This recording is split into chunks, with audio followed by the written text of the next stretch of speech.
ఇక కాసేపట్లో కేటీఆర్, హరీష్ రావు, బీఆర్ఎస్ నేతలు ప్రశాంత్ రెడ్డి, జీవన్ రెడ్డి, జాన్సన్ నాయక్ ఢిల్లీ వెళ్లనున్నారు. ఈడీ కస్టడీలో ఉన్న కవితను కలవనున్నారు. ఈ నెల 23 వరకు ఎమ్మెల్సీ కవితను ఈడీ కస్టడీకి రౌజ్ అవెన్యూ కోర్టు అనుమతించింది. ప్రతిరోజు కుటుంబ సభ్యులను, లాయర్లను కలిసేందుకు కవితకు కోర్టు అవకాశం ఇచ్చింది.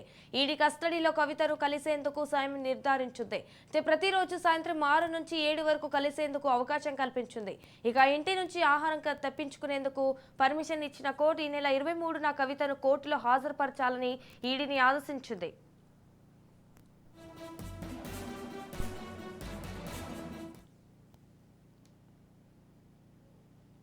ఢిల్లీ మద్యం కేసులోని ప్రధాన కుట్రదారుల్లో బీఆర్ఎస్ ఎమ్మెల్సీ కవిత ఒకరిని కీలక లబ్ధిదారని, ఆమె కింగ్ పిన్ అని ఈడీని పేర్కొంది. ఈ వ్యవహారంలో ఆప్ నేతలకు 100 కోట్ల లంచం ఇవ్వడమే కాకుండా 190.8 కోట్లను కవిత అక్రమంగా ఆర్జించినట్లు తెలిపింది. కవితను తమ కస్టడీకి ఇవ్వాలని కోరుతూ ఢిల్లీలోని రాజ్ అవెన్యూ కోర్టులో దాఖలు చేసిన పిటిషన్లో ఎన్ఫోర్స్మెంట్ డైరెక్టరేట్ పలు విషయాలను వెల్లడించింది. సౌత్ గ్రూప్నకు చెందిన కవిత, శరత్ రెడ్డి, మాగుంట శ్రీనివాసులు రెడ్డి, రాఘవ తదితరులు ఆప్ నేతలు కలిసి కుట్ర పన్నారని వివరించింది.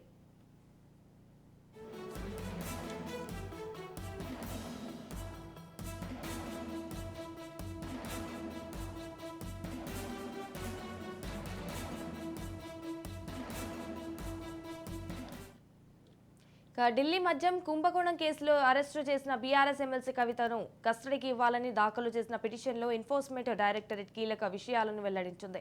ఈ కేసులో ఆమెను కీలకమైన వ్యక్తిగా వ్యవహరించారని పేర్కొంది. సౌత్ గ్రూప్నకు చెందిన కవిత, శరత్ రెడ్డి, మాగుంట శ్రీనివాసులు రెడ్డి, రాఘవ తదితరులు ఆప్ నేతలతో కలిసి కుట్ర పన్నారని తెలిపింది. మద్యం విధానాన్ని తమకు అనుకూలంగా రూపొందించుకున్నందుకు మధ్యవర్తుల ద్వారా ఆప్ నేతలకు లంచం రూపంలో 100 కోట్లు సమర్పించడం సహా 192.8 కోట్లను కవిత అక్రమంగా ఆర్జించినట్లు వెల్లడించింది. ఇందుకోసం ఢిల్లీ సీఎం కేజ్రీవాల్, అప్పటి ఉప ముఖ్యమంత్రి మనీష్ సిసోడియాతో కవిత బృందం ఒప్పందం కుదుర్చుకుందని ఈడీ తెలిపింది.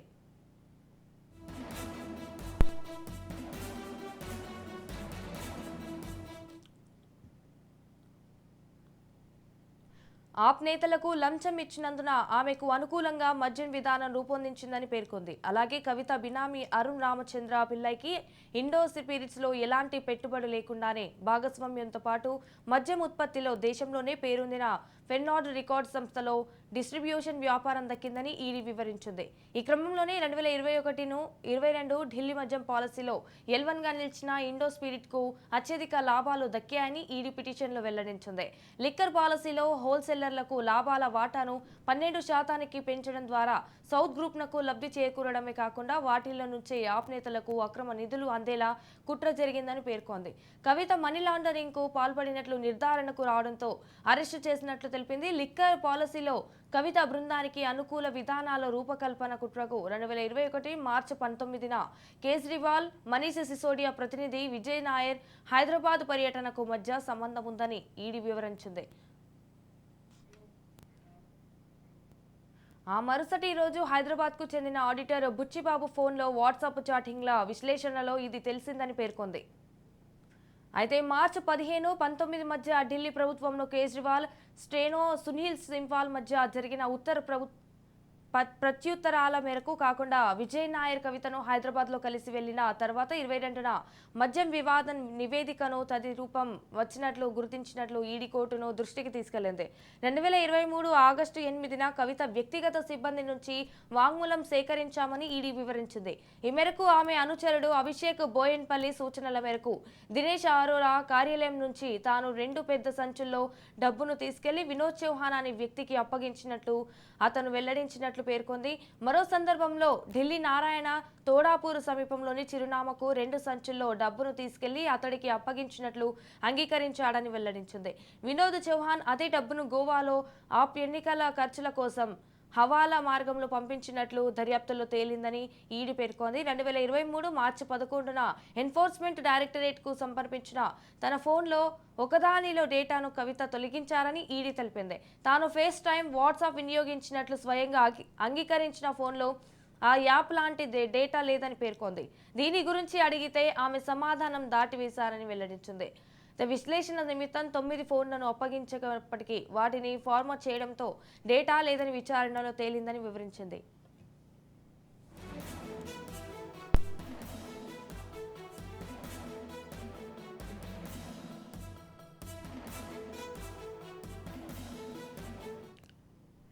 ఎందుకు ఫార్మట్ చేశారని కవితను అడిగితే సరైన సమాధానం ఇవ్వలేదని ఈడీ పిటిషన్లో చెప్పింది. మరోవైపు మద్యం కేసులో పలువురు నిందితుల నుంచి సేకరించిన వాంగ్మూలాల ఆధారంగా కవిత పాత్రను ఈడీ నిర్ధారించింది. కవితను 7 రోజుల పాటు ఈ వాంగ్మూలాల ఆధారంగా ప్రశ్నించే అవకాశం ఉంది. అనంతరం మరికొందరు ప్రశ్నించే అవకాశం ఉంది.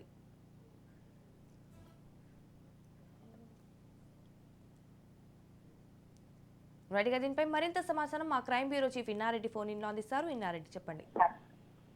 సంజన, ఢిల్లీ మద్యం కేసులో ప్రధాన కుట్రదారులో బీఆర్ఎస్ ఎమ్మెల్యే కవిత ఒకరని చెప్పేసి, అలాగనే ఆమె కింగ్ పిన్ అని చెప్పేసి కూడా ఈడీ పేర్కొంది. వ్యవహారంలో ఆప్ నేతలకు దాదాపుగా 100 కోట్ల రూపాయల లంచం ఇవ్వడమే కాకుండా దాదాపుగా 192 కోట్లను కవిత అక్రమంగా ఆర్జించినట్లు కూడా ఆర్జించిందని చెప్పేసి స్పష్టమైన ఆధారాలు. అంటే దీంట్లో 100 కోట్ల లంచం ఇచ్చి దీనికి ప్రతిఫలంగా దాదాపుగా 192 కోట్ల ఆర్జించని చెప్పని ఎవిడెన్స్లు ఏమైతే ఉన్నాయో వాటన్నింటినీ కూడా ఢిల్లీ రెజ్యూమ్యూ కోర్టులో దాఖలు చేశారు పిటిషన్ లో. ఆ నేపథ్యంలోనే ఆమెను కస్టడీ కూడా జరుగుతా ఉంది. దీంతో ప్రధానంగా సౌత్ గ్రూప్ కు చెందిన కవిత, శరత్ రెడ్డి, మాగుంట శ్రీరాములు రెడ్డి, రాఘవులు తదితరులు వీళ్ళందరూ కలిసి కూడా ఆప్నేతతో కుట్ర పడినారని చెప్పేసి కూడా స్పష్టమైన ఆధారాలు కూడా కోర్టుకి దొరికిన నేపథ్యంలోనే ఆమె కస్టడీ ఇవ్వడం జరిగింది. అయితే ఢిల్లీ మద్య కుంభకోణం కేసులో అరెస్ట్ చేసిన బీఆర్ఎస్ కవితకు సంబంధించి ఈ దీంట్లో ఎన్విరాన్మెంట్ డైరెక్టరేట్ చాలా కీలకమైన అంశాలను కూడా వెల్లడించింది. అంటే సౌత్ గ్రూప్ చెందిన కవిత, శరత్ రెడ్డి, మాగుంట శ్రీనివాస రెడ్డి, రాఘవులు తదితరులందరూ కలిసి కుట్ర పడినారని చెప్పేసి దీంట్లో మనం చూసాం కదా. అంటే దాదాపుగా లంచం ఇచ్చి దాదాపు 100 కోట్ల లంచం ఇచ్చి 192 కోట్ల పైన ఆర్జించారు. దీంట్లో అలాగనే బినామీ అరుణ్ కుమార్, అంటే కవిత యొక్క బినామీ అరుణ్ రామచంద్ర పిల్లకి తర్వాత ఇండో స్పిరిట్ లో ఎలాంటి పెట్టుబడి లేకుండా భాగస్వామ్యంతో పాటు మద్యం ఉత్పత్తిలోనే దేశంలో పేరున్న ఫెర్నాండెస్ రికార్డ్ సంస్థలు కూడా డిస్ట్రిబ్యూషన్ వ్యాపారం దక్కింది కవితకు అని చెప్పేసి ఈ క్రమంలో దాదాపు 2021-22లో ఢిల్లీ మద్యం పాలసీ కేసులో L1 గా నిలిచిన రెండో స్పిరిట్ కు అధిక లాభాలు దక్కాయి. ఈ లాభాల్లో కూడా మొత్తం షేర్లు కూడా వచ్చాయి. సో ఈ రకంగా కవిత చాలా కింగ్ పిన్ గా ఉంది కాబట్టి ఆమెను విచారిస్తే ఇంకా చాలా విషయాలు బయటకు వచ్చే అవకాశం ఉందని చెప్పి కూడా ఈడీ భావిస్తా ఉంది. Sanjana, right, thank you for the updates Inna Reddy. కాసేపట్లో కేటీఆర్, హరీష్ రావు, బీఆర్ఎస్ నేతలు ప్రశాంత్ రెడ్డి, జీవన్ రెడ్డి, జాన్సన్ నాయక్ ఢిల్లీ వెళ్లనున్నారు. ఈడీ కస్టడీలో ఉన్న కవితను కలవనున్నారు. ఈ నెల 23 వరకు ఎమ్మెల్సీ కవితకు ఈడీ కస్టడీకి రౌస్ అవెన్యూ కోర్టు అనుమతించింది. అయితే ప్రతిరోజు కుటుంబ సభ్యులను, లాయర్లను కలిసేందుకు కవితకు కోర్టు అవకాశం ఇచ్చింది. ఈడీ కస్టడీలో కవితను కలిసేందుకు సమయం నిర్ధారించింది. ప్రతిరోజు సాయంత్రం 6 నుంచి 7 వరకు కలిసేందుకు అవకాశం కల్పించింది. ఇక ఇంటి నుంచి ఆహారం తెప్పించుకునేందుకు పర్మిషన్ ఇచ్చిన కోర్టు ఈ నెల 23న కవితను కోర్టులో హాజరుపరచాలని ఈడీని ఆదేశించింది.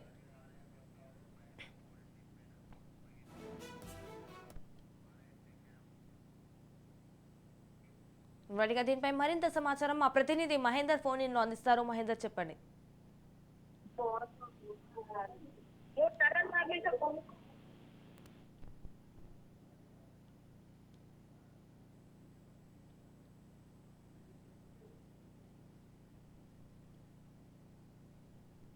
కవితను ఈడీ కస్టడీకి అనుమతించింది.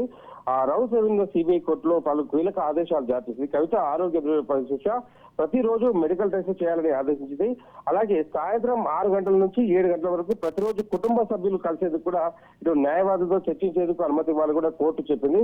అలాగే ఇంటి నుంచి తెచ్చిన ఆహారం తీసుకునేందుకు కూడా ప్రత్యేక కోర్టు ఇటు అనుమతించిన నేపథ్యం కనిపిస్తుంది. అలాగే కస్టడీ టైంలో పుస్తకాలు చదివేందుకు కూడా కవిత వాళ్ళ కేసుకు సంబంధించిన తీసుకురావడానికి కూడా సైట్ కు మొత్తం స్పెట్స్ కూడా అనుమతించాలని విజ్ఞప్తి చేయడంతో వీటన్నిటికీ న్యాయస్థానం ఓకే చెప్పింది. మొత్తానికి కస్టడీ టైంలో కవితకు కొన్ని వెసులుబాట్లు అయితే ఇచ్చిన పరిస్థితి కనిపించింది. ఇక ఈడీ కేంద్ర కార్యాలయంలో మహిళా అధికారులు భద్రతతో ప్రత్యేక గదిని కూడా కవిత కేటాయించారు.